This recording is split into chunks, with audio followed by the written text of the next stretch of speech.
তিনি যখন রোদের মাঝে খোলা আকাশের নিচে হাঁটতেন, সাহাবারা তাকিয়ে দেখতেন আমরা ভীত সন্ত্রস্ত, আমরা এই রোদের মাঝে বাইরে যেতে চাই না, যেখানে ধান দিলে ক্ষয় হয়ে যাবে, চাল দিলে মুড়ি হয়ে যাবে।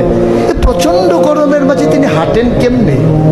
অবাক বিস্ময়ে উপরের দিকে তাকিয়ে দেখতেন নবী হেঁটে যায়, আর নবীর মাথার উপরে একটা মেঘের টুকরা ছায়া হয়ে হয়ে পাশে পাশে যায়। এবড়ো থেবড়ো পাথরগুলোর উপর দিয়ে আমার নবী যখন হাঁটতেন, পাথরের কোনা বের হওয়া পাথরে সবাই হাঁটতে ভয় পেতেন, অথচ নবী সেই এবড়ো থেবড়ো পাথরের উপর দিয়ে হেঁটে যেতেন। তারা চিন্তা করতেন নবীর কদমের নিচে এই শক্ত পাথর পড়লে উনি কি ব্যথা পান না? পরীক্ষা করার জন্যে পেছনে পেছনে অনেকেই দৌড়াতেন। দৌড়ে দৌড়ে নবীর কদম মুবারকের নিচে যে পাথর পড়ে গিয়েছিল ওরা হাতে তুলে দেখতেন নবীর কদমের সম্মানে শক্ত পাথর তুলার মতো নরম হয়ে গেছে।